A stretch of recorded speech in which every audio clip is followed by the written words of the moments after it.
Hello and welcome to the Rabblecast. My name is Eric Hernandez, along here with Doug.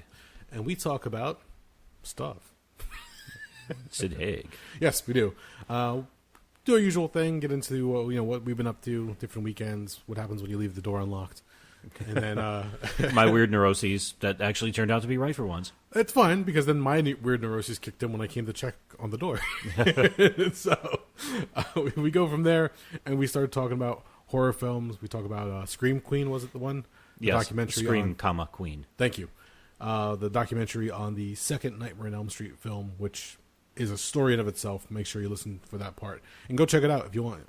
And then we go into the life of Sid Haig. And from there, if you're going to talk about Sid Haig and his most recent role as Captain Spaulding from the 3 Rob Zombie films, you can't avoid talking about Rob Zombie, which we do a little bit. Yeah. Because you have to get some of the backstory on there. And even at one point we realized, hey, look, we're talking about Rob Zombie quite a bit. He's not the one who passed away.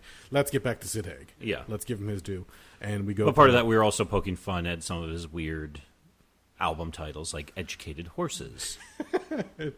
we touch on a bunch of different things in this episode, if you have not guessed so far. But yes, the main thrust of it is Sid Haig. We passed away, I think it was the week before when we recorded this, and we wanted to make sure to sit down and talk about him, because he's a guy who's worked in the business for quite some time as a character actor, was also a musician, which I didn't realize, a lot of stuff behind the scenes, but then he had another go-around with the Rob Zombie films, and it was great for him to see him enjoy that last go-around and enjoy the notoriety that came from it, and the fact that Captain Spaulding became such an iconic character in the horror genre. So, listen to the episode, enjoy it. If you're a Sid Haig fan, I'm sure we'll touch on a few things you didn't know. You probably know more than we do at this point. Who knows?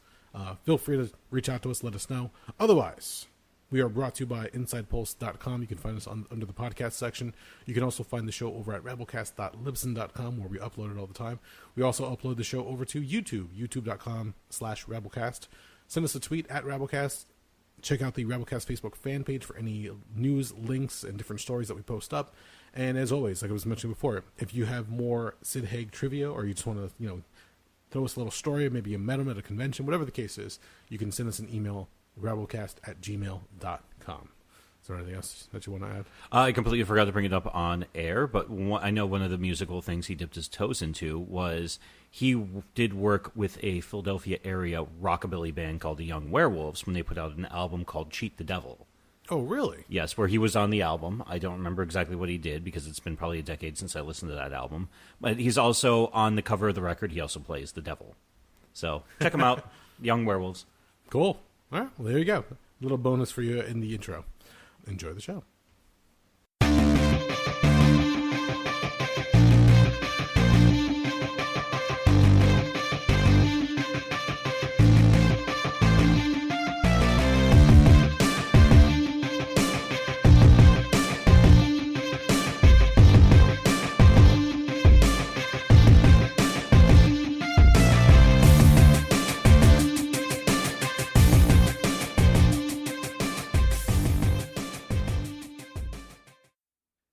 First off, there's nothing wrong with jibber jabber.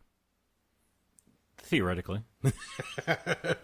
I just realized I'm just rambling like an asshole. I'm like, why are we not recording this? Oh yeah, because I completely forgot we were doing a fucking podcast. Yeah, well, Shit.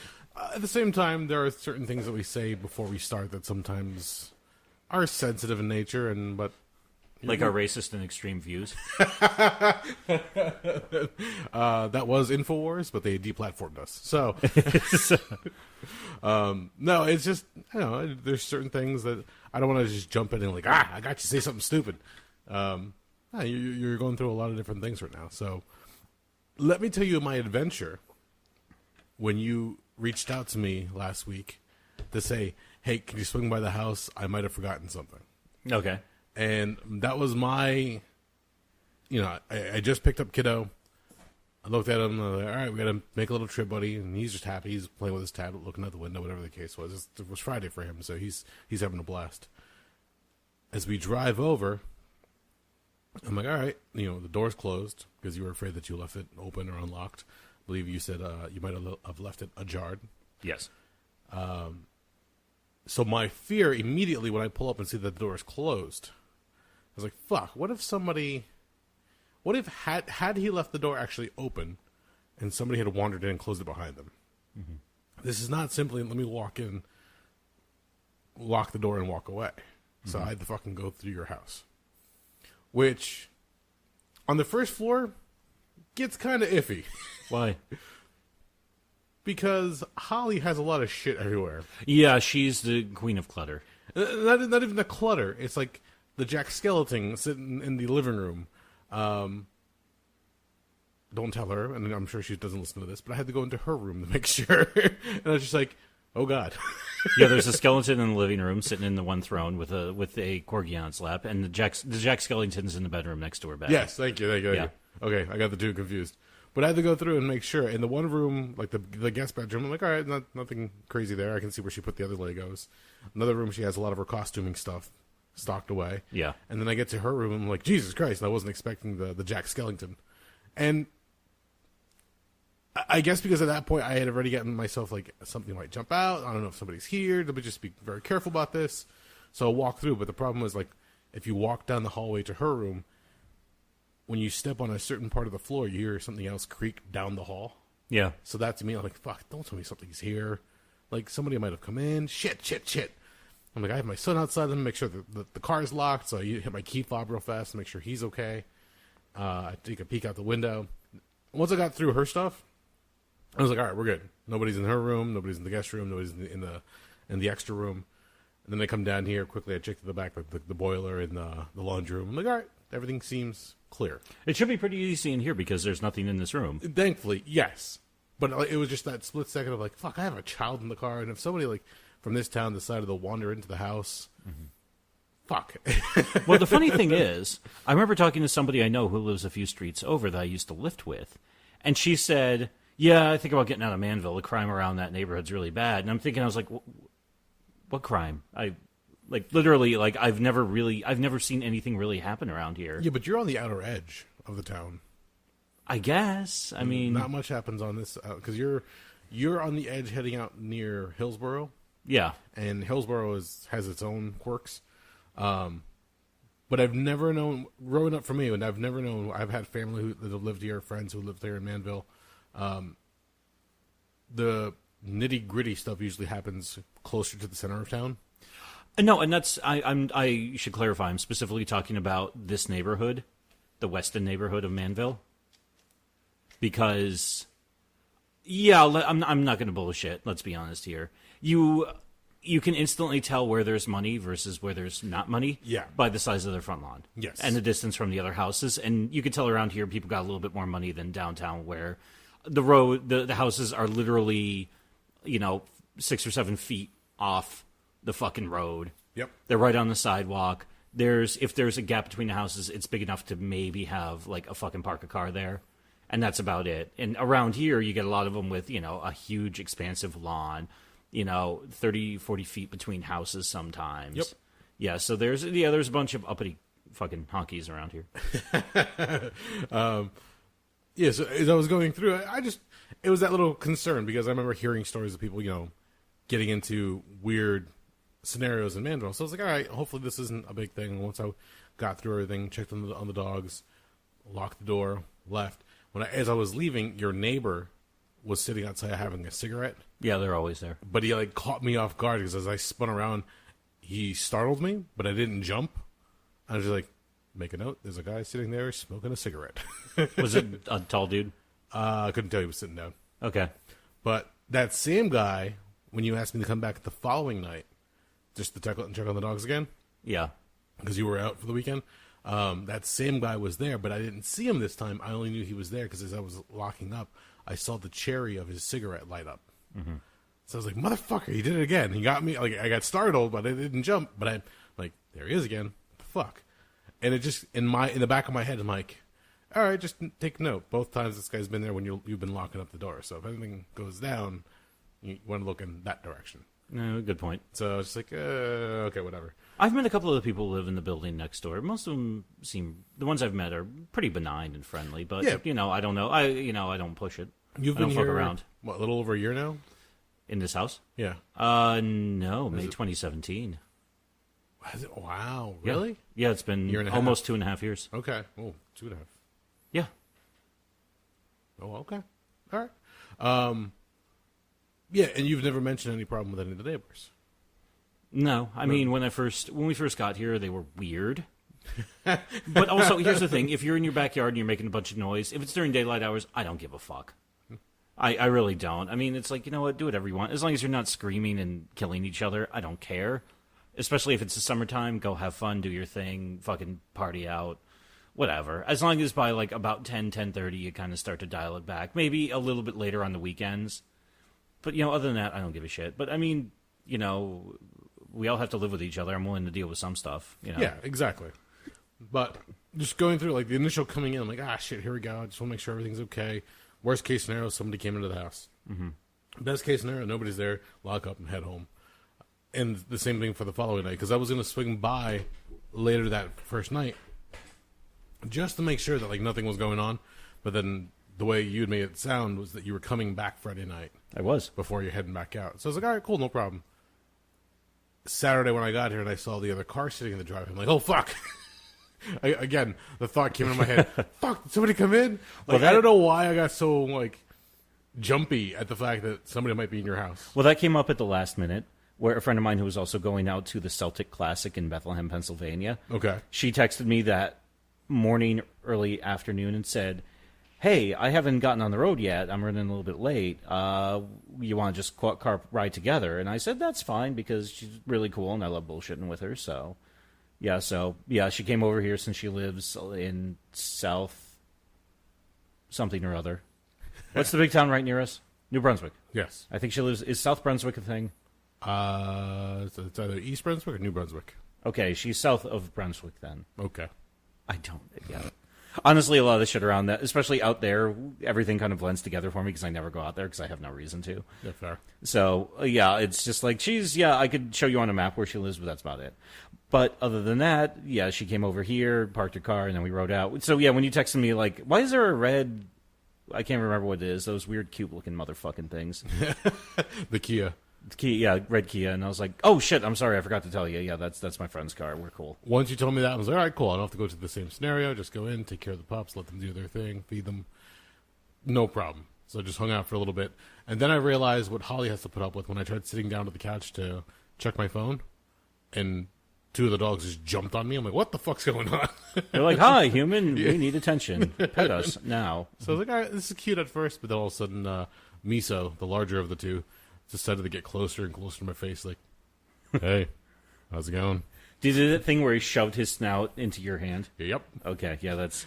When he does that, you kind of want to grab him and be like, fucking stop. Be a little turd. So at that point, I just stood up, and they, like, scattered because they thought I was going somewhere. And I sat back down, like, aw.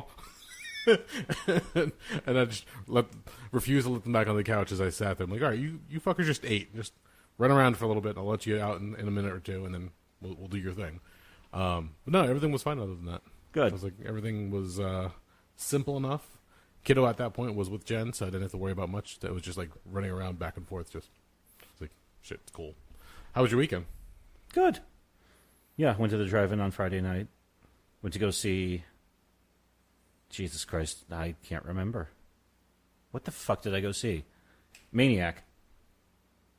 Which one was that again? Maniac was directed by Bill Lustig back in 79, 80, something like that. Is that the one where Tom Savini gets his head blown off? Yes. Okay, there we go. And it's actually Tom Savini who blows his own head off. Yeah, you get Joe Spinell, who's actually should be more famous than he is, but nobody really knows him. He was, probably his most famous role was he was the mob boss in the first Rocky movie that's given work to Balboa as the strong arm. Oh, shit, really? Yeah, Joe Spinell actually helped break Sylvester Stallone in the Hollywood.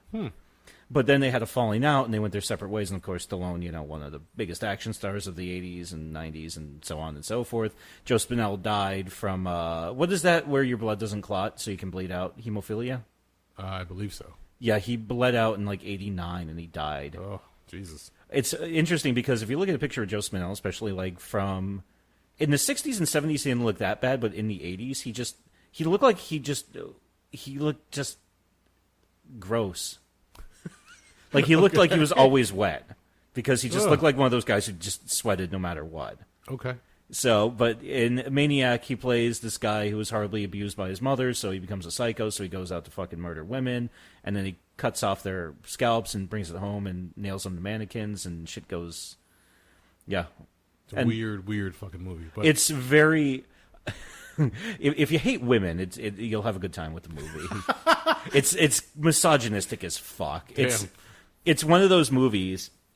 between the subject matter and the way they capture that feeling of New York City in the late 70s, early 80s, you just feel like you need a fucking shower afterwards. Okay. Like you just feel kind of grimy. I got you. And, of course, the most famous scene in it is Tom Savini's with some chick, and they're parked, and they're hanging out, like, and Savini's trying to get some ass, and blah, blah, blah, blah, blah. And out of nowhere, the killer just runs up with a double-barreled shotgun, shoots him through the windshield, and the head blows up. The fun thing about that, when they did that stunt, was... it was Tom Savini. He made the model of his head, and he was the one who actually ran up on the hood of the car with the shotgun. And I think it was blanks, and they had like a gimmick inside of it to make it blow up. Okay. But as a lot of stuff back in those days, it wasn't shot with any permits. So they fired a shotgun, and I think they used blanks, but blanks have an extra powder charge in them, so they're extra fucking loud. Yep. So they immediately... threw the shotgun in the trunk of one car. Savini jumped in the back seat, and it sped off. And then everybody else just fucking like, as soon as they could wrap up the equipment, everyone's like, "Okay, we got the shot. Scatter! Everybody get the fuck out of here now before the cops show up." Because it's 1979, 1980, and the NYPD's utterly fucking incompetent right now. But they'll still probably be along to fucking give us some shit. Yeah, somebody's gonna say something. Maybe call up 911. Just be safe. Yeah. Get the fuck out of here. Smart on their part, though, just to scatter in different directions. Like, just grab what you can, clean up, close up whatever you got, and get the fuck out.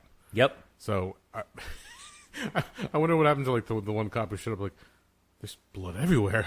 Yeah, he's just like, I don't understand it. I don't understand what the fuck happened here.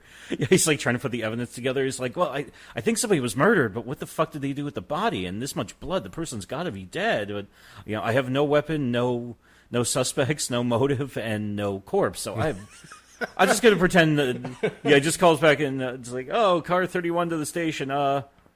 Nothing here. Probably kids just screwing around with fireworks. I'll be back immediately. Bye. Weird night for one police officer.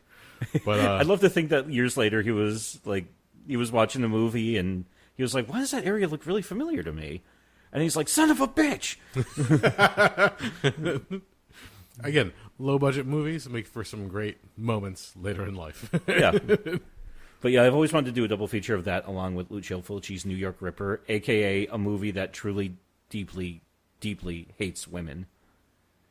Yeah, I think did I give you a copy of that? Not that one. We talked about it, though. Okay. The last one, what was the last one you gave me? What was the vampire movie you gave me? With, Near Dark. Yes, thank you. Okay. No, you talk about the other one you just mentioned. Was it just misogyny night at the drive-in? What was going on? No, it was Weekend of Terror, where they do a lot of just crazy, violent, bloody movies. Okay. And I can't remember what else they played after that. I'm not going to lie, the second movie, Mansion of the Doomed, which featured a young Lance Henriksen, and by young, he was probably 30, but looked like he was about 47. About a doctor whose daughter is blinded in an accident, so he's trying to perfect a procedure where he gives her eye transplants. So he's just kidnapping people and taking their eyes out of their heads. What the fuck? Yeah, it wasn't a great movie. It was kind of off, but it was like 73, 74, I think. No, it's by talking to you and just through I guess my emerging curiosity when it comes to horror films, I'm getting more and more into different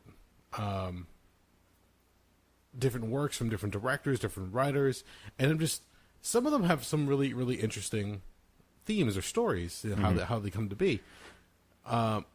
How somebody came up with Human Centipede, I don't fucking know. I think that was just an exercise in just how extreme you can make things, kind of like the infamous Serbian film. Yeah, and when you go along those lines, and then when they were doing the best way to describe it was the genre of torture porn, like Hostel and all those other ones. Oh yeah, they were just trying to figure out how much body horror they can do before people would just say, nope, I'm done. Yeah. No, I've just been coming across different ones, and I try to sit there and think when somebody sits down to start putting pen to paper or starting to type something out on a typewriter, how do you go from point A to point B? Like your overall story, like you just said, daughter's blind, has a protective procedure. You're just gonna start kidnapping people. He doesn't give a fuck who they are. Just starts ripping their eyes out and just trying to use this for his project. I mean, ultimately, it's all out of love, but it just takes a really dark and sinister turn. I'm like, what the fuck? Yeah. Well, usually when the trick with horror is low budget. Well, sometimes yes, there is. Sometimes no, there isn't. I mean, you have some low budget stuff. I started to think how much money they spent on that Mummy reboot from 2 years ago with Tom Cruise that absolutely shit the bed. Way too much, apparently. Yeah, I think that was like well over $100 million, and the movie bombed like a son of a bitch. Yep. But, the trick is with it, if you have something interesting to say, and it could be, it's cool because you can use horror as the vehicle, or you can use that as the statement. I mean, I'll be honest, there are some fun, brainless horror movies out there. Mm-hmm. I don't think anybody's looking for, a statement on the zeitgeist of America with Friday the 13th Part 8, Jason Takes Manhattan. But, if you go back to the original Dead trilogy that George Romero did, Night of the Living Dead was about 60s countercultures and the changing of America between the civil rights movement, the anti-war movement, and stuff like that. Dawn of the Dead was a commentary on consumerism. Day of the Dead was a commentary on military-industrial complex, although that one got pretty fucking muddled, but it is what it is. But yeah, a lot of them are statements about society. And that's, and if you do it right, you can actually have something pretty interesting to say where, although it's funny because in this day and age, you still have so many film reviewers who basically say it's just, this is just horror. It's garbage for idiot teenagers and weirdo genre fans. Meanwhile, you don't look at them and say, well, you haven't really looked too closely at this. The only one or the one that's really coming to the top of my head right now is It Follows. Which, well, that was a good one. I thought that was very well the way it looked and the subject matter, but the entire movie, if I could figure it out pretty quickly, you're being not quite subtle because a lot of shit goes over my head. Because I kind of take things at face value. I've always been that way. But yeah, watching that entire movie, it's like, it's about, I think this is about AIDS or STIs or the consequences of sexuality, which is interesting because to me, that was them playing around with. In so many horror movies, you have the trope of, if you fuck, you die. Yeah. So in this one, you fucked and you're going to die, but not the way you think. You can escape, but you're going to be running from this goddamned ghost that's trying to kill your ass. So no, what I liked about It Follows is that not only did it play with a lot of different tropes, but it created a weird quasi-future world that was it could have been very subtly our world, but there's little changes and nuances that weren't quite right. Such as? When the one girl was looking at her, it would look like a compact that would have makeup inside of it. Yeah. It was like almost like a cell phone. Oh. It was like weird stuff, and like other little things here and there that you would expect to see in normal every day had a weird turn or twist on it. So it wasn't necessarily set in our world. It was like a weird version. Oh, I didn't even catch that. Oh yeah, you have to go back and check that out. That's cool. They just little things, subtle things. But then, like as you said, they use the horror of whatever the ghost, whatever the curse that you contract. That was the driving part of the film, is that whatever it was just kept appearing in different forms for whoever it was that was infected, that was touched by the thing at the time. Yeah. So that's what made it really cool.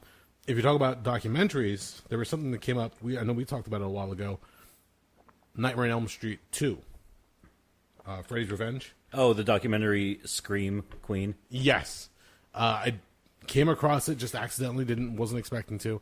Then when I saw it, I'm like, oh, Doug and I talked about this. And I didn't realize it was a documentary on it now. Years later, I was like, well, how many years? That was 85, 86, I think. Wow, really? Well, it's beautiful because the people who worked on the movie, with the exception of the main character, Mark, I can't remember his last name, and the screenwriter, nobody else realized they were making a gay movie.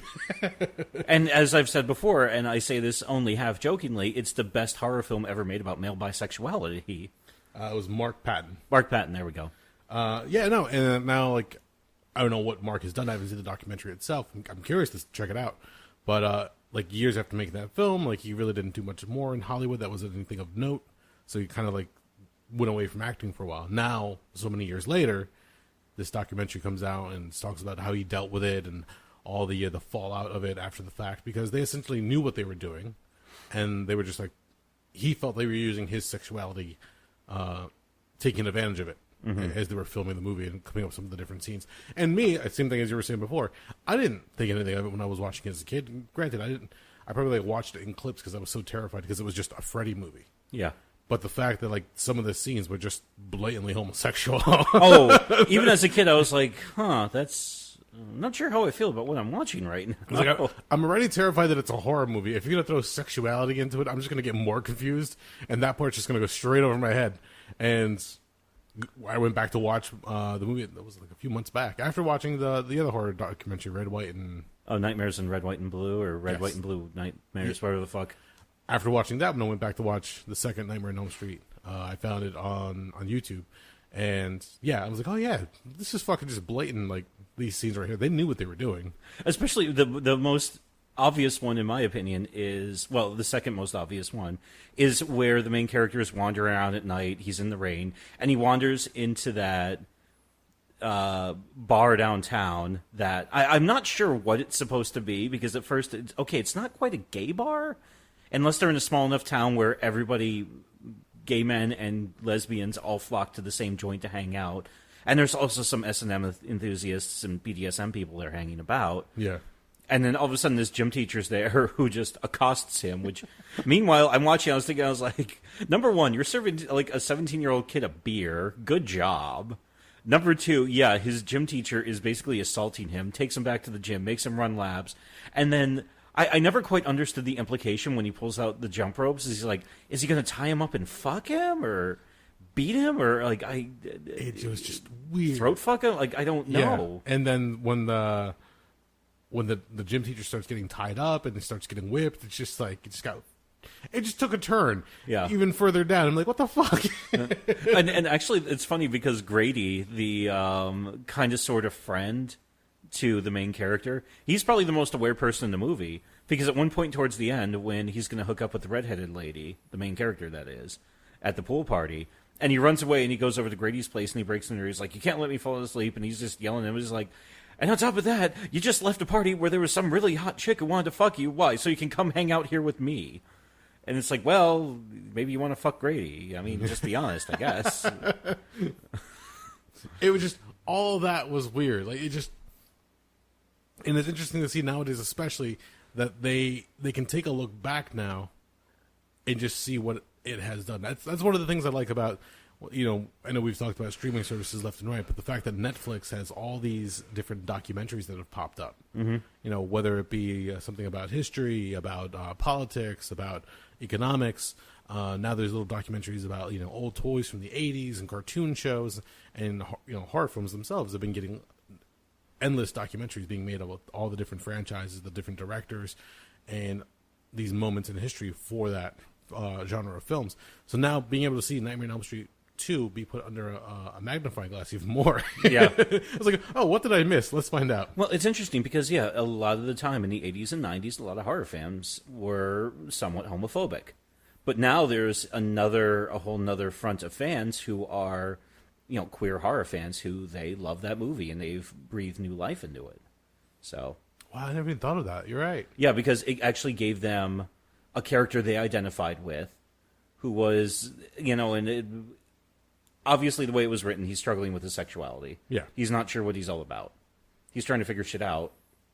And on top of that, he's got this, he's got his internal issues with his own grappling with his sexuality and coming of age, but he also has the existential threat of Freddy Krueger wants to possess his fucking body, which you can also read in a pretty sexual way too. So for a lot of people, they're like, oh man, I've been there, minus the Freddy Krueger thing. So yeah, there's a lot of, and I understand Mark Patton was kind of heated with the way they treated him on that and the way they used him, but yeah, at the end of the day too, I mean, he's got to take some type of solace in knowing that there's a lot of queer youth out there who probably saw that movie and it kind of helped them.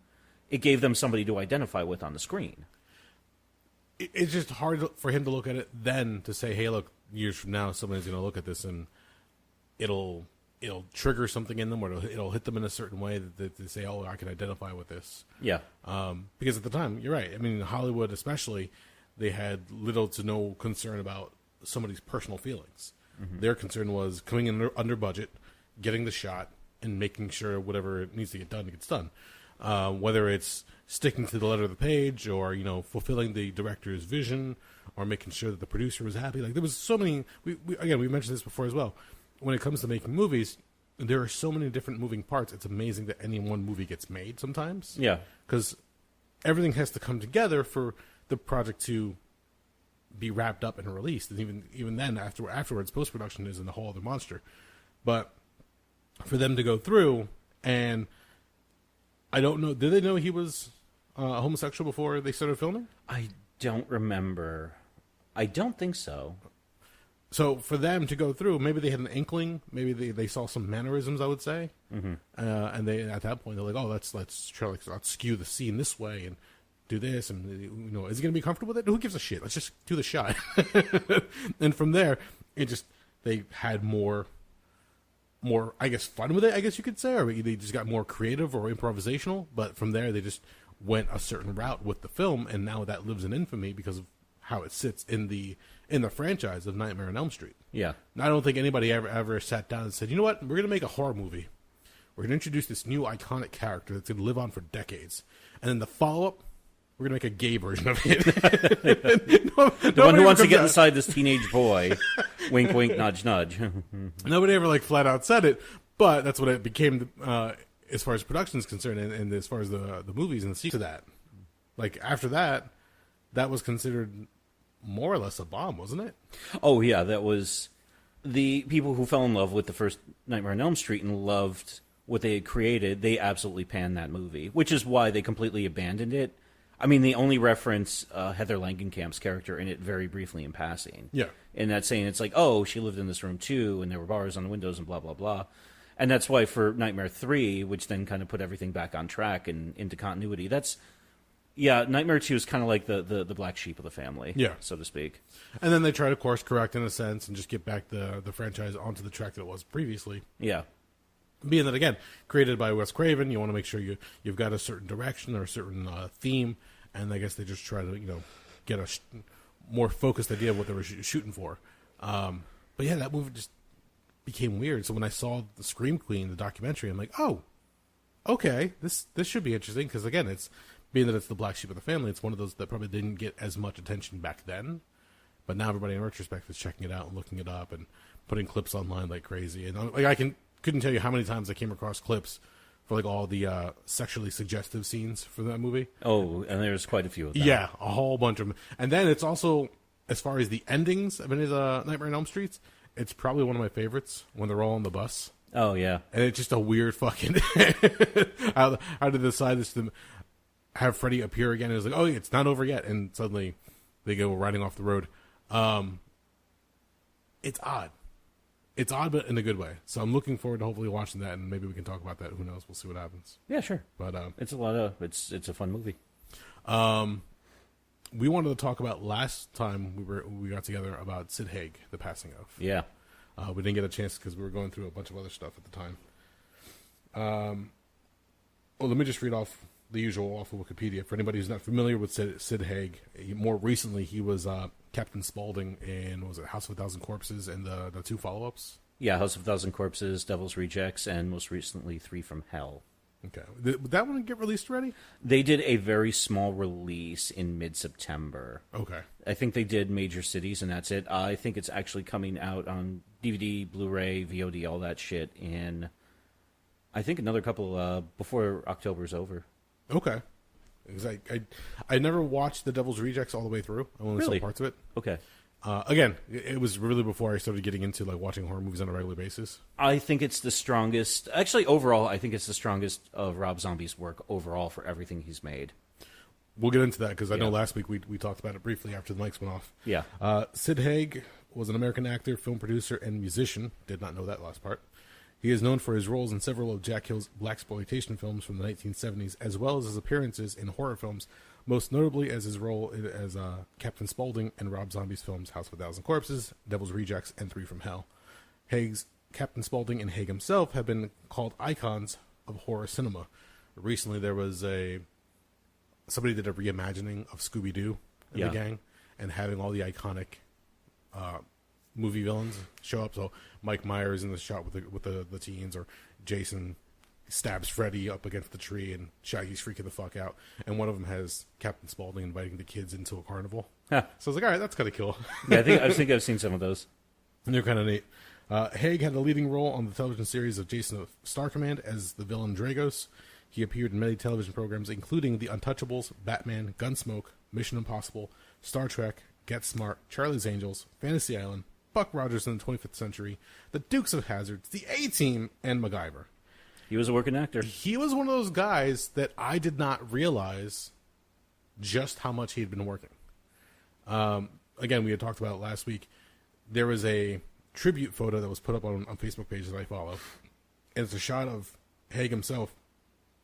And then around in a rectangular format is images of him from different movies or TV shows that he'd been involved in. Yeah. And just to see, one, the years as far as how young and old he was, and also the various characters he played. Like, he was a character actor. He was out there quite a bit. Mm-hmm. And you probably watched a movie or TV show and like, oh shit, there he is right there. He shows up once you kind of hear, because he had a very distinctive voice. And then once you hear that and you go back and watch some of this other stuff, you'd be like, holy shit, that was Sid Haig. So, yeah, he was all over the place. It was kind of neat. And then last week we were talking about when House of a Thousand Corpses first came out. And I don't remember if it was, for me at least, we went to a Comic-Con out in Pittsburgh. At the time, I just needed to get out of Jersey. Some friends were going out for a comic book convention, and I said, do you mind if I tag along? They said, sure. So pretty much just slept in the back seat of the car all the way up and spent the weekend out in Pittsburgh. That weekend, it was Friday or Saturday night. I can't remember. I was looking for something to do. I didn't want to be a bother to my friends because they were letting me crash in their hotel room. But at the same time, I didn't want to just sleep. I was like, I wanted to get up and go do something, find something to get into or somebody to talk to, whatever the case was. I was just wandering at that point. And I came across one of the conference rooms that they had the listings for different movies. And like any comic book convention or convention in general, they'll have movie listings like all the way to like 2, 3 in the morning. Yeah. And I came across one that said House of a Thousand Corpses. Again, me, not really into horror movies at this time. I figured, what the hell? Rob Zombie film. Everybody keeps talking about it. It's supposed to be really good. Let me go check it out. So I go into this little dark conference room. It was like probably like a quarter of the size of the room that we're currently in. And they had a projector up. They were running different films, and I had just gotten there when they were about to put in House of a Thousand Corpses. I noticed this one was very notable to me because at the bottom they had the number ticker. So it was, what'd you call it last week? It the was work print. Okay. So somebody had gotten this copy. It's not a finished copy, but just about everything was there as far as like background noise or background music or anything else that was just to double check, when was this convention? I want to say it was 0304. Okay. I don't remember specifically. I didn't go back and check it out. All I remember is that at that point in time, like this was in April, around about that 0304. So I don't believe I was working at the time. I had the liberty to just go fuck off and do whatever I wanted. Okay. So I sat down and I started watching it. And at first, I wasn't sure what I was getting into.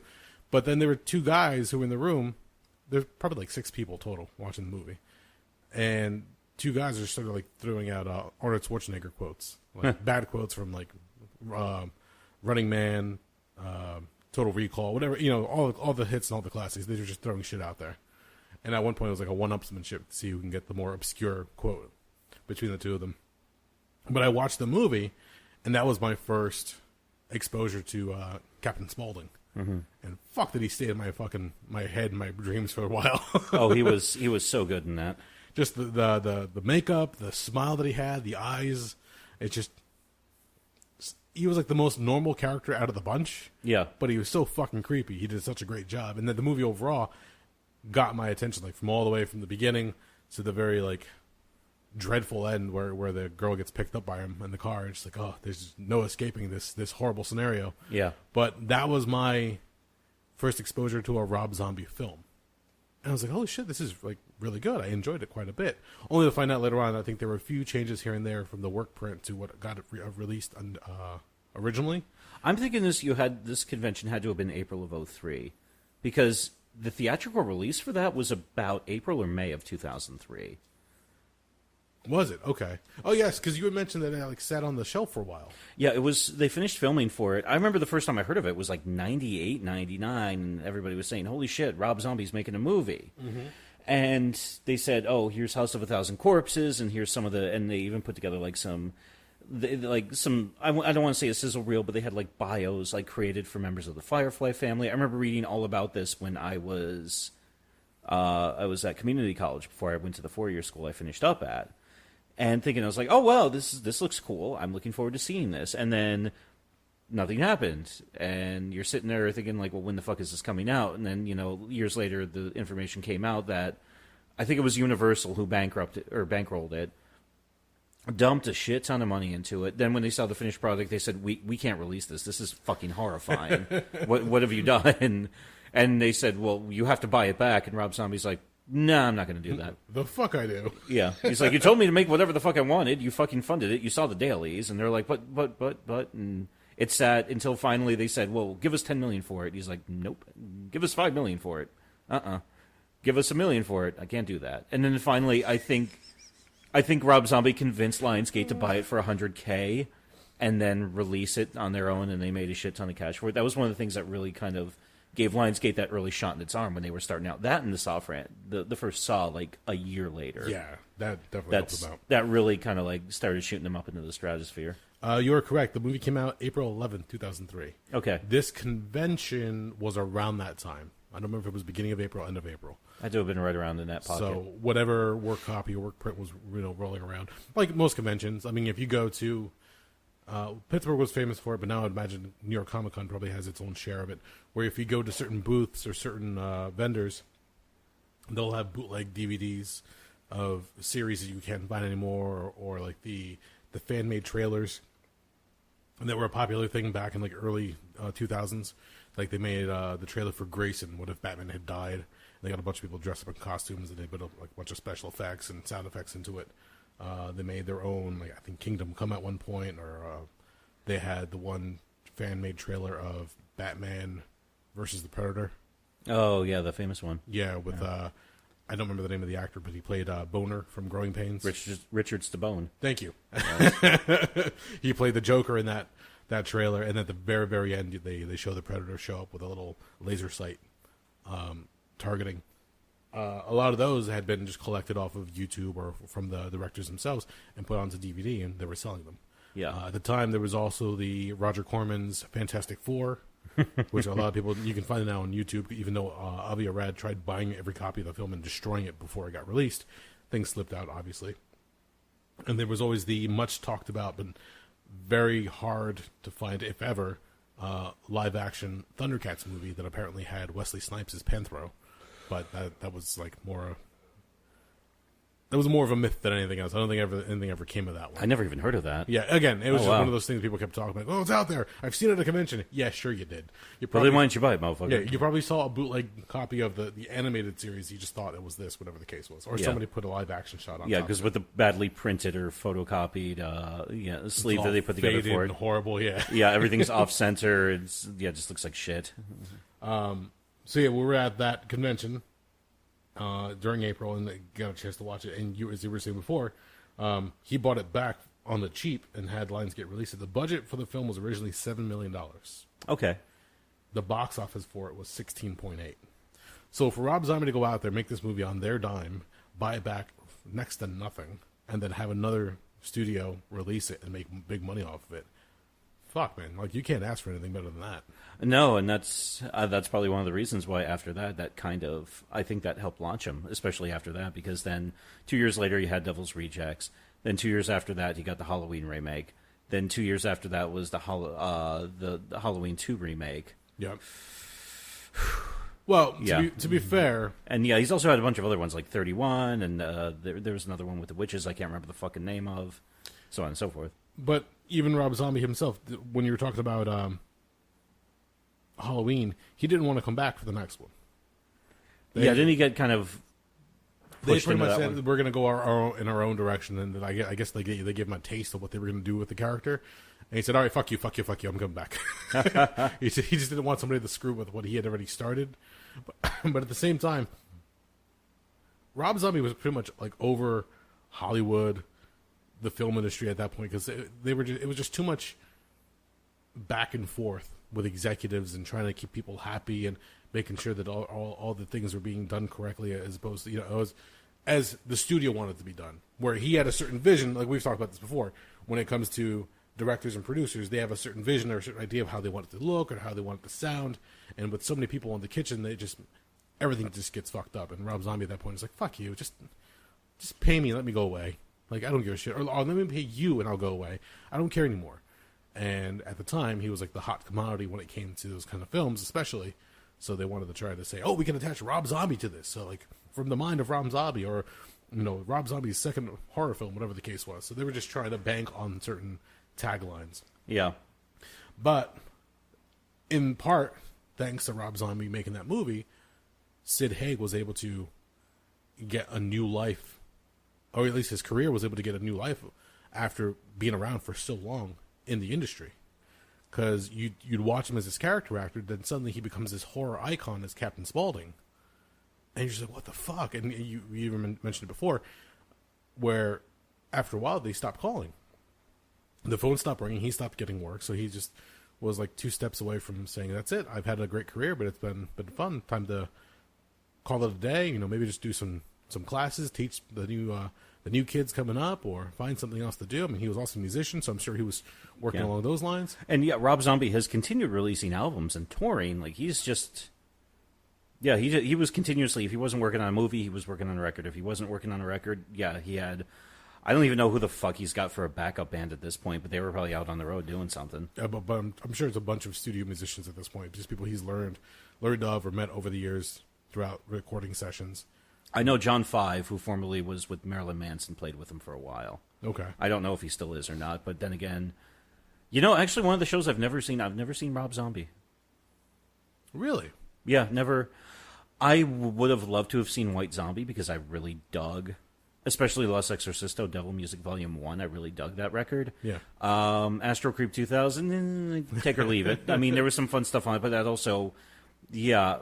More Human Than Human was so fucking overplayed. After a while, I was like, okay, stop. I'm fucking good. Well, that's when they started hitting the mainstream, and that's when everybody started taking notice of them. Yeah. And it's like when he did the first, was it Hellbilly Deluxe was his first solo? Or yeah, Hellbilly Deluxe is the one with Dracula, and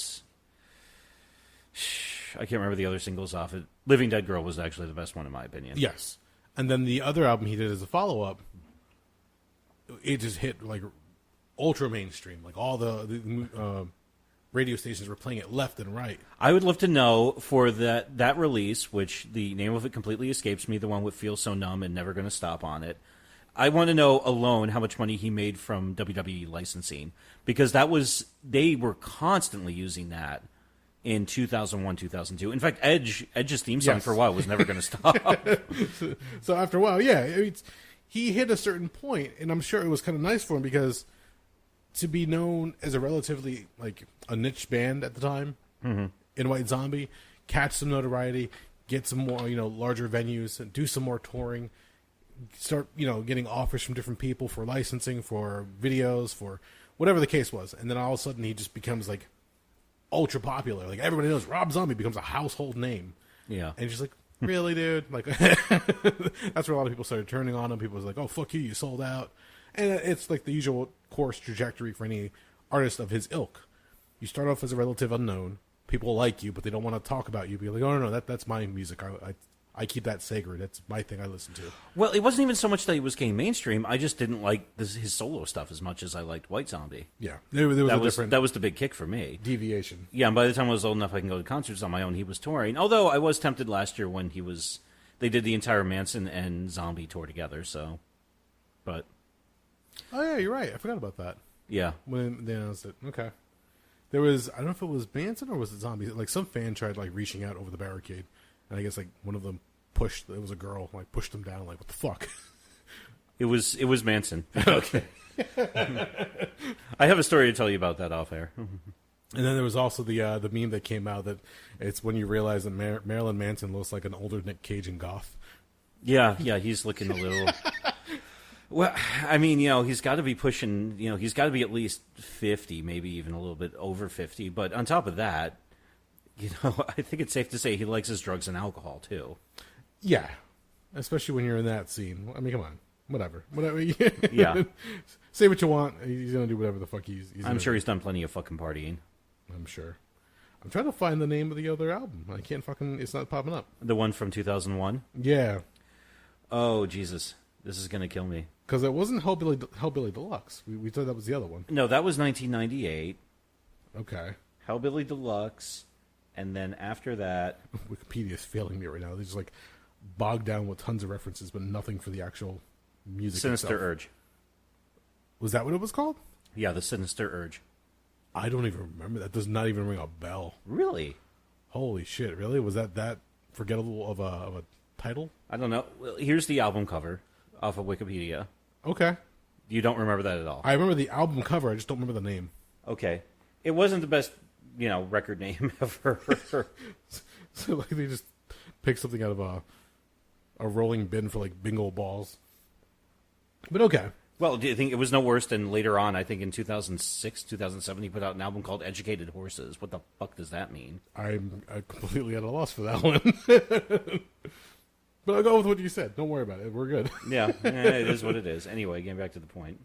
But no, it's when he wanted to do House of a Thousand Corpses, and people, again, they were clamoring because he had this rising star of a musician. And they said, he can also direct. It was also around the same time where there was the rumors that he had written a Crow script for a sequel. I don't remember. I think it was like a futuristic version of The Crow at that point. Not futuristic is like all like high tech and everything, but like a dystopian future. And The Crow once again comes back to set the wrongs that were done to a couple, and that had a lot of people clamoring. And then again, it's another thing that you could find at a convention. You find somebody who had like this ream of paper that said Rob Zombie, Crow, whatever the title was. Yeah, and you could buy it for like $30-$40, whatever the case was. There were also hot rumors that he worked on Jason versus Freddy, the script for that, back in the mid-90s. Yes. He just had his name attached to different things because his popularity was up there. But anyway, let's get back to Sid Haig. Yeah. Since we've talked about more about Rob Zombie than I want to for the rest of my life. I'm sure in his mind as well. No, but it was when he had mentioned after the passing of Sid Haig, he had mentioned that when Rob Zombie approached him to do this role, he wasn't sure about it at first. I guess when they first met, they were trying the costume on. It was like 2 sizes too small on him. Mm-hmm. He wasn't sure what to make of it, but eventually they got everything down the way they wanted it to look. And when he was on film, for anybody who went to go see House of a Thousand Corpses, that movie itself had a pretty big reaction. I mean, we just saw as far as the budget, $7 million compared to 16.8 that it took home. A lot of people got to see that, and again, the people in the horror community just loved that movie. I mean, there were detractors here and there, but overall, I was going to say, I think the biggest complaint I heard about it from a lot of horror fans was that it was too derivative. As it sounds like a hipster horror fan. Well, and I actually asked a friend of mine who said that. I was like, well, how do you figure? And he said, well, if you think about a lot of the format of this, you could tell he's ripping off Tobe Hooper very heavily, the guy who did Texas Chainsaw Massacre. Absolutely, he's ripping off the Italian. He's ripping off Dario Argento with the color scheme. He's ripping off Lucio Fulci with some of his stuff. And I'm like, no. I mean, yeah, but also in the same account, where do you draw the line between an influence and ripping off? Exactly. So, I took it for what it was. I was like, I had fun with it. Was it the most coherent storyline ever told or storyline ever put together? No, but, it was a fun hour and a half, 2 hours. The same could be said about Quentin Tarantino. Whenever he puts his movies out, he always referred to them as an homage to the movies that he liked growing up, especially when he worked in a video store. Like, you're just ripping off all the movies you watched. Yes, you have to have some kind of an origin for the stuff that you do if you're going to take certain cues from certain people who came before you. So the same thing with Rob Zombie. He had all these different things. And in the character of Captain Spaulding, I really don't see anything that was derivative. Like, that was a character that when it came out on screen, especially when he showed up in the makeup and everything, it's like, oh, fuck, you're creepy as hell. No, in fact, a lot of people said that was the strongest thing about the movie was that he created such a lot of the Firefly family were such fun characters. Yeah. And if you get a chance to watch that film and the beginning of that, and like I said, I didn't get a chance to watch Devil's Rejects, although the one scene I did get to watch was that long scene where they're pulling out and the one guy gets shot. It's out, and they're outdoors, like was it behind the hotel or the house? I can't remember now. But somebody gets shot on the outside. The guy, the person shot goes falling down, and there's this long scene where they pull out, and you just get like a wide shot of just the body on the ground and the one guy with the gun. Oh, that was from House of a Thousand Corpses. Yeah, because Was it was Walton Goggins. Oh shit! I think you're right. Yeah, because they killed. That one. Yeah, because that was before Goggins broke with the Shield and getting cast on that. He was still in '99 when he got cast as the one sheriff's deputy. He was still an up and coming actor, just trying to make a break in Hollywood. Because I remember when I saw that, and I was like, "Hey, it's Shane from the fucking Shield. What is he doing in this?" And I was like, "Oh yeah, this was filmed 4 fucking years ago." There you go. So yeah, there's that really great scene where that, like, I think it's like some type of '60s soft pop is playing. Yeah. Yeah, and it's just kind of like slowly pulling back before you see him get executed. But one of the things that when I watched House of a Thousand Corpses that I definitely had a feeling of, and almost any good horror movie gives you this feeling, is a sense of claustrophobia. Mm-hmm. Like there's no escaping this horrible world that you're in. Even like once you finally get outdoors, even though it feels like the world has opened up and you have a chance of getting away, like we mentioned before at the end of House of a Thousand Corpses, when you get to the ending, you're like, oh no, you're still trapped in this world. That's what just from seeing the trailers for The Devil's Rejects, it felt like that all over again. I'm like, I don't know if I want to jump into that so quickly. Well, it was weird with Devil's Rejects because it was a road movie, it was a horror movie, it was kind of a bit of a throwback to the ultra-violent action films of the 80s. Since the entire... Are you familiar with the plot of Devil's Rejects? It's been a while since I read it. Please refresh my memory. So the sheriff who was killed in it, I can't remember the actor who played him. His brother, he basically plays a cop who's going to get revenge on the Firefly family, not just for murdering his brother, but for murdering all the other people who have stumbled into their midst. Okay. So he basically puts together a group of cops who raid the Firefly house. And they capture the mother, Mama Firefly, and they keep her locked up.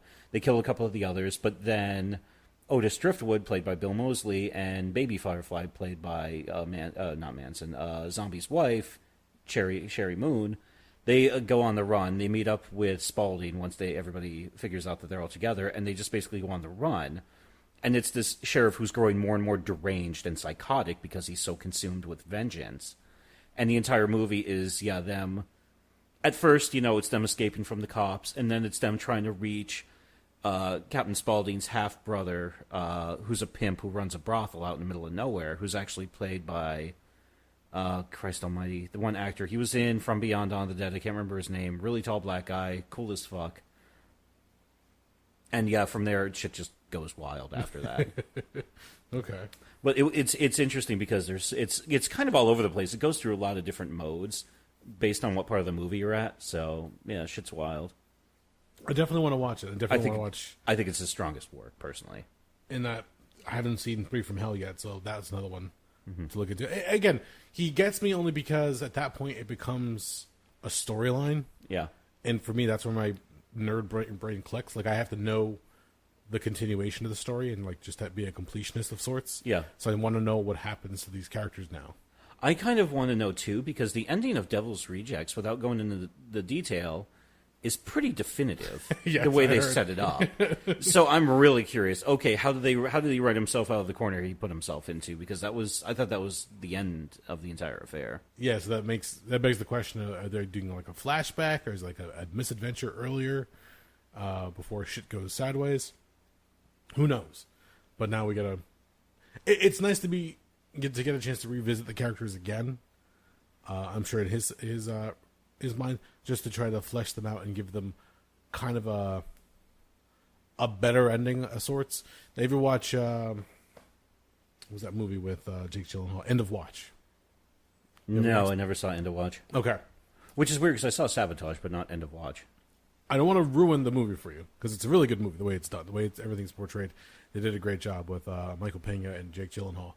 But chronologically, the ending that you get in the film is a sad, depressing ending. Like, if they would have left it on that, there's a lot of people who would have left the theater pissed off.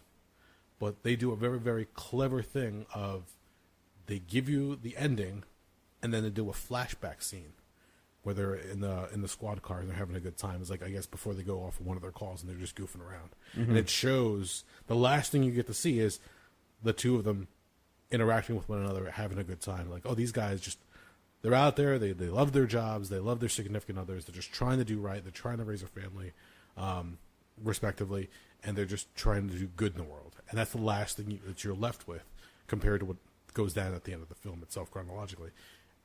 It makes sense to leave you off on the high note, because if you left on the down note, you're like, oh, fuck you. Mm-hmm. So I get the feeling that Three from Hell might do something along those lines, where they'll play with the order of the story a little bit, and then just give you another ending, just so he can give the characters the proper send-off.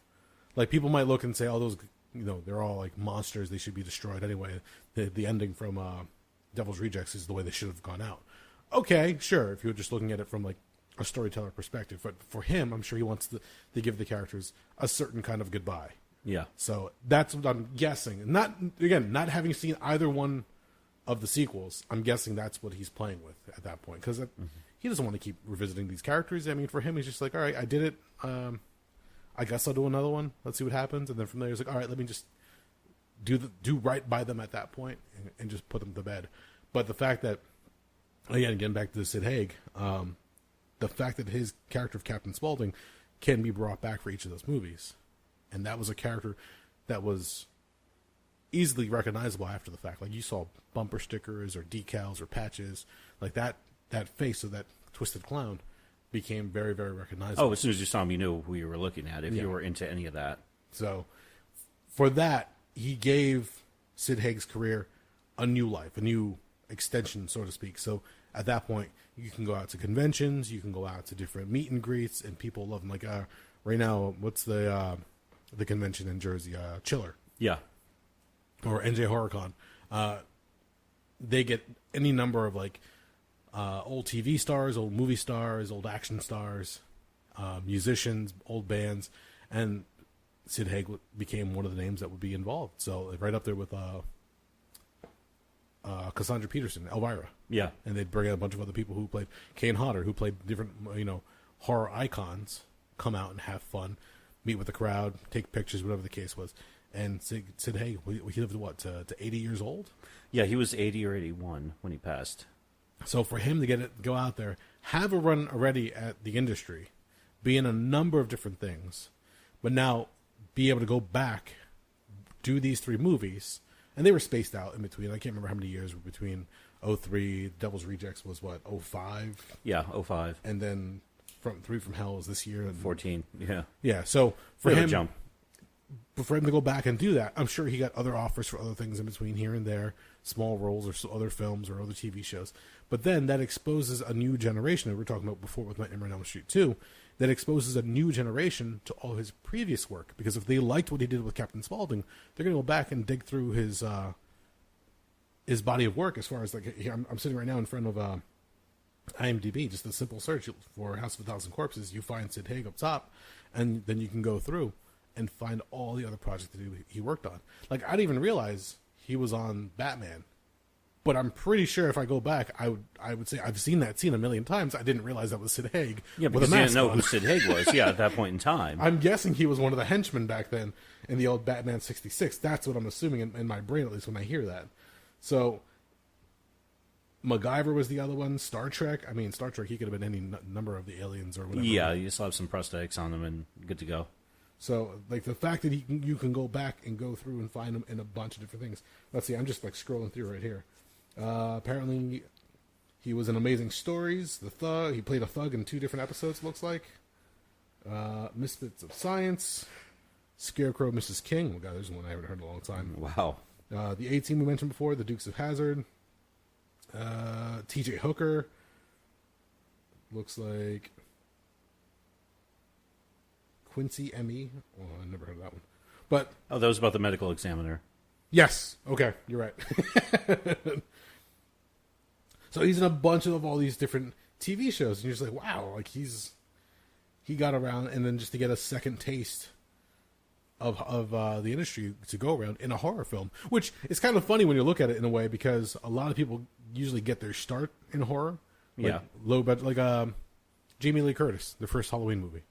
Yeah, I was gonna say James Gunn. Yeah, and they start out like just doing these what are considered shoestring budget films put them out there. Nobody really watches them, but somebody takes notice of them, and then from there, their career launches somewhere, in a different trajectory. Yeah.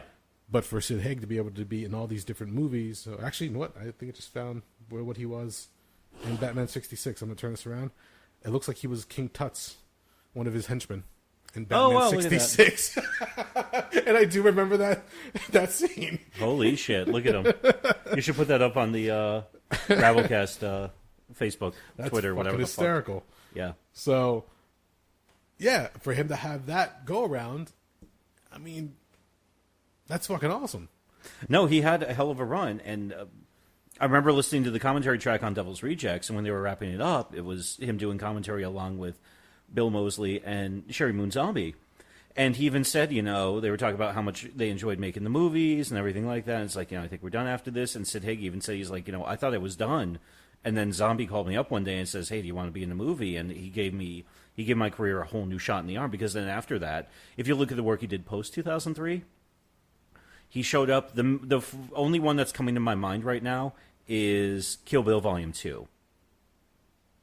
He plays the bartender at the shitty strip club that Michael Madsen works at. Oh, shit, you're right. Yeah.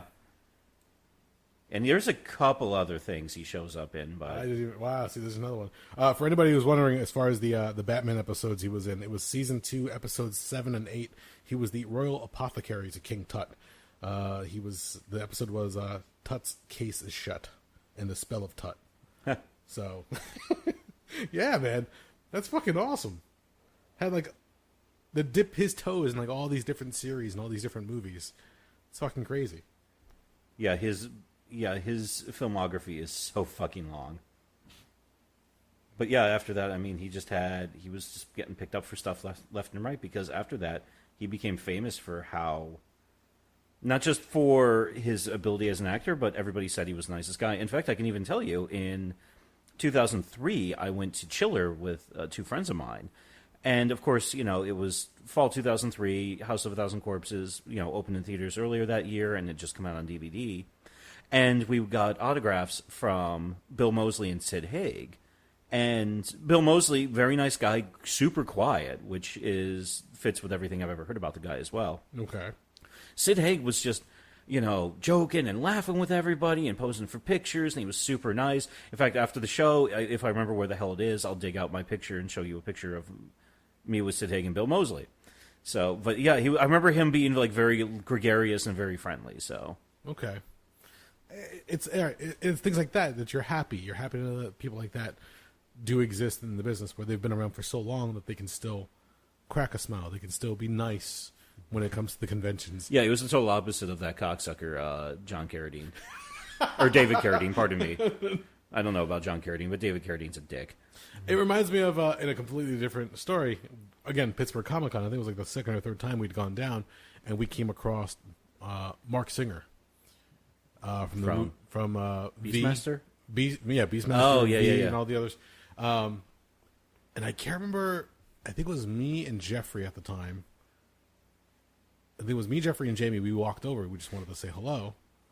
I think Jeffrey bought a print. He got it signed, and we were just going to pretty much be on our way. We're like, thanks for the chance to talk to you. Enjoy the day. And as we stepped to walk away, he goes, "Hey, don't go away.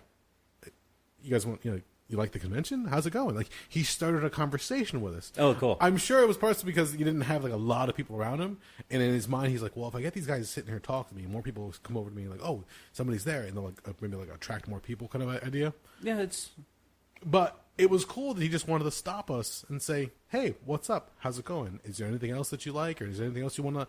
And we struck up a small conversation with him, and then when we got back to the other booth where Jamie and Danny were at the time, we're like, Mark Singer just wanted to talk to us. Like, yeah, that's what pretty the cool. fuck? Yeah. Here's a guy I watched, you mentioned before, Beastmaster V, and I can't remember what other stuff he's been in over the years. But a chance to sit there and talk with an actor that you've seen on the big screen, the little screen, just that's fucking cool. Those are the people that you hope to meet when you go to some of these conventions or meet and greets. Not a David Carradine, everything has a price. Yeah, or it's like you could barely be bothered to look up from his fucking crossword puzzle. It's like, motherfucker, they're paying you to be here, and people are basically walking up to you and saying, I like you, I really want to have my picture taken with you, or could you please sign this because I like you. It's like you're getting paid and you're getting your ego stroked. Like, what the fuck more do you want, man? That's why I like, and I'm happy that Sid Haig was able to get a taste of this at the end here, before he passed away, was that nowadays the conventions in the past, I would say, 10 years, have taken a turn for the better. And that is when you do a lot of these meet and greets, sometimes they'll announce the guest ahead of time and people buy their tickets in advance and they'll have like a little backdrop that you get a picture taken with them. And it becomes like this little moment that you can share with this, this actor. More specifically in recent years, the MCU actors. So Hemsworth or Evans, even Stan Lee himself, you get a chance to go meet them. And they pose with you. They have fun with you. Another one was Jason Momoa. After he did Aquaman or Game of Thrones, he would take hilarious pictures with female fans, and like where they would be shunning the boyfriend or significant other, like, get the fuck out of here. And it's that moment in life. My girlfriend pretty much became a second skin around him. I had to sit in the corner, and they took a picture of us in this moment. Yeah. So funny things like that. I'm sure Sid Haig had those moments where he got the chance to meet some of these fans who love his work, not probably just from the Rob Zombie movies, but through the years that he's done other stuff. And then when they get that chance to say, hey, I loved you in this, but I really, really, got a chance to enjoy you when I was growing up, that's fucking cool. I'd like that a guy like that had a chance to experience that near the end and have a fun time. So yeah, it's not often the case in Hollywood that you hear fun stories like that. And I don't know all his history. Again, I just knew him from all the different things I saw him on, and as you just mentioned, I didn't realize he was the bartender in Kill Bill. I do remember him being in Batman 66. I probably saw him in MacGyver growing up. Who knows? And yeah, I mean, I'm sure if you dig around, you'll find a story of he was a dick to somebody at a bar in 1975 at 3 o'clock in the morning when he was fucking drunk. But he probably spit in a baby's face at some point. Who knows? Yeah, and more importantly, who the fuck cares? Yeah, exactly. I mean, you have to really be it's the same thing with everybody. Some people are not going to have good days. Yep. Some people are not going to be in the mood to be talked to, and some people can be a little overzealous and a little demanding. So sometimes you basically have to tell somebody to fuck off. But also on the same account, too, every story I've ever heard of Sid Haig was he was, very nice, very accommodating, very friendly. Kind of like the same thing I've heard with Danny Trejo. So. And that's the other part of it as well. Whereas conventions have become a boon for these kind of actors, they can get to meet a lot of their audience, a lot of their fans. I'm sure social media has, to a certain extent, done some harm. Where somebody runs up and rather than asking for an autograph, like, yo, can I get a picture? And before they even finish asking the question, they're already snapping the shot. And there's Sid Haig with like a mouthful of food going, what the fuck? Yeah. And just getting caught in these weird moments when they're trying to live their lives in public. But well, it's a damn shame, but, nobody understood the simple etiquette. And I don't know how I figured this out, but whether it's an actor, a musician, or a wrestler, if they're eating, let them fucking eat. Let them fucking eat, man. And there were a couple of times I've seen fucking wrestlers at fucking restaurants, and I was like, man, I really want to say hi to him, but, let him finish his fucking sandwich in peace. I'm sure he's been running all fucking day long. There's too many times where fans come up and they just assume that this is my moment. Mm-hmm. This is where I'm going to meet him. We're going to become a tag team. Yeah, we're going to become best friends. We're going to chill like bros. Yeah, just let them relax. Let them do what they're going to do. I remember back when we were doing the independent scene, every now and then they would invite a lot of the workers to go to the local diner that was sponsoring the event. Because you get together, they open up the back room, whatever the case is, and you go out and you have dinner with the group. Sometimes they would let people come to the back and they'll take pictures, obviously because the diners sponsored the event. But for the most part, they're like, just leave the guys alone. They had a rough night. And they put on a good show. Let's feed them. Let's get them, a couple drinks, whatever the case is, and send them home happy. But the guys were more than happy, especially with little kids that would come to the back room to take a picture, to sign an autograph, whatever the case was.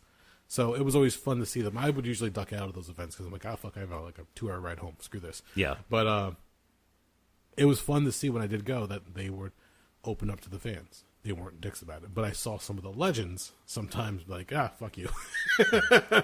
they wanted money up front before they signed or looked at anything. It's just like, come on, dude, really? Yeah, well. But not all of them. Only a select few. So, again, it depends on who you were. I guess how you were treated in the business, whatever the case was, and how you took everything. Like if you had a thick skin, then maybe it wasn't so bad. Like you appreciated it. I heard the story of Mike Mignola, the creator of Hellboy. Yeah. We met another artist, I'm not going to mention who would go to these different conventions with him. And he would notice that whenever Mike Mignola would, be confronted with fans, he would almost feel like, I really don't want to be here. Or, this is, it's just a waste of time, blah, blah, blah. And the other guy would say, dude, they love you. You created something. They love what you made. Your shit got made into a movie. Ron Perlman's your guy. Yeah. Like, appreciate the fans, because when shit goes sideways, they're not going to be there. Like, enjoy it while you can, because this is fucking awesome. I would kill to have what you have right now. And the friend that we made, whenever we saw him at conventions, he ended up going from like an independent company to Marvel, and I think he ended up going to DC for a short while, working on different projects. But he always appreciated whenever fans came up to him. He always appreciated when fans would ask him for a quick sketch or for an autograph or a picture. We still have our picture up in our living room with him. And he would mention the fact that he doesn't understand when artists or actors, whatever you want to even be in, movies, comics, TV, when they're like, I really don't want to be here. No, the fans are here for you. Mm-hmm. So appreciate the fact that they're coming out. They're making this trek to pay 20, 30, 40, whatever, to get your autograph, to get a picture of you, to get some of your work.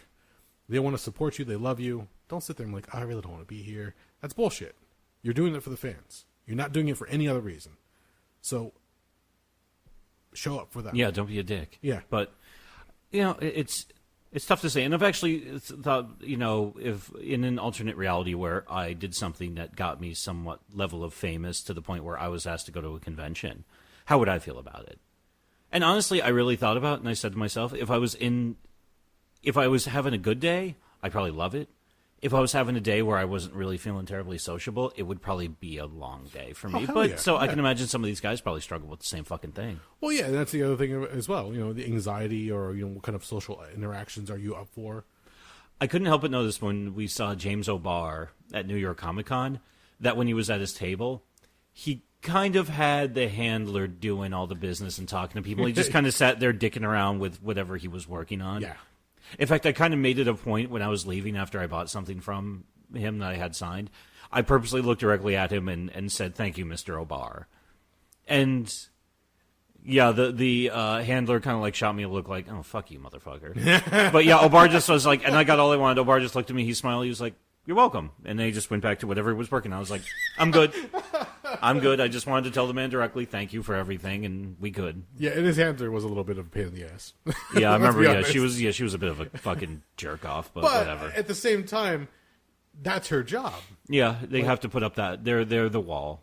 Yeah, she's there to essentially shield him from all the fawning fanboys that just want to sit there and go on and on and on about all the different things, that like how the story touched them in their lives, and that's why they got a dog, and the dog did this, and that's why they felt happy. Like, okay, enough. Or even worse, it's like, oh, can you just take a look at this art I did? I've got about 50 sketches. Can you give me some critique on every single one of them? Or here's the script I wrote. What do you think? Exactly. Yeah. It's that kind of thing, and I get it, because even when we went, when I was trying to get that interview with him, I'm sure her defenses went up immediately. Like, oh, here's another motherfucker. But we made it short. We made it simple. He gave us, more than enough time. So it's a classic example of what we're talking about, where he's a little introverted. He probably doesn't want to really be there. He's a little weird around crowds, but he'll do it because he understands that it is, one, I'm sure it's a form of income for him. Obviously. Yeah. Oh, God, yeah. But at the same time, he's finally realizing, hey, look, there's a lot of people that are asking for me. They're demanding that I be there. And there's a reason for it, because they appreciate what I've done. So he's gone and done it. To go back real quick, from what I heard, I don't feel like throwing McDonough under the bus completely. From what I understand, after the years, he'd actually opened up a little bit more as far as conventions and fans. I'm sure he still has moments here and there, but eventually he was like, all right, you're right. No, this has become a thing. It's become a lot bigger than I expected it to be, but ultimately it's what I wanted.